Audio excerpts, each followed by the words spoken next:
Heidi-ho, this is the last video that I'm going to make and that you're going to see from me for Principles of Economics for summer semester. The final exam is coming up on Friday. For one lucky student it's on Saturday, which is a bit crazy, but anyway. The final exam's on Friday. So a number of you have been asking for clarification about where you stand with respect to your assessment marks so far. So what I've done is I've put onto views a column showing your total assessment mark, which is out of 45. The final exam's out of 55. So the total assessment mark is made up of the mark for the blog, which is out of 15, the mark for your discussion board participation, which is out of 10, and the average of your online quiz marks, which is out of 20. So you can go there and you can see in the My Grade section of views how you're going and where you stand with respect to your total marks before you go into the final exam. You should bear in mind, and you already know this if you've read the learning guide, you don't have to pass any particular assessment task for this unit in order to pass the unit overall. In order to pass the unit overall, you simply have to get over 50%, or equal to 50% at least.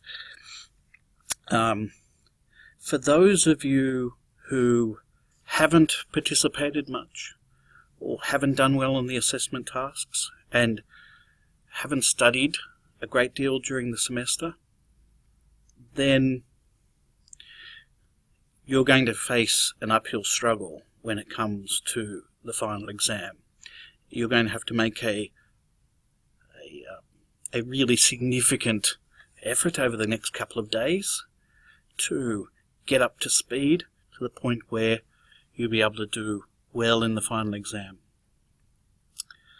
For those of you who have studied a lot already, continuously through the semester, and have done well in all of the assessment tasks, you will already have accumulated quite a lot of marks. In fact, I was just looking at the some of the marks, and there's a couple of you who have 40 out of 100 already before going into the final exam. So you don't have to do much, in a sense, to get over the 50% line. I would encourage you, however, to not think in a, what economists would call, satisficing way. That is, don't just do enough to get over the line.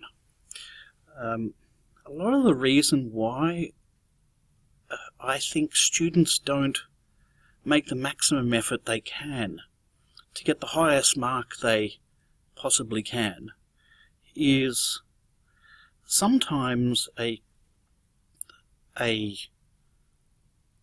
psychological phenomenon that's going on, which you often find in high school as well. And that is,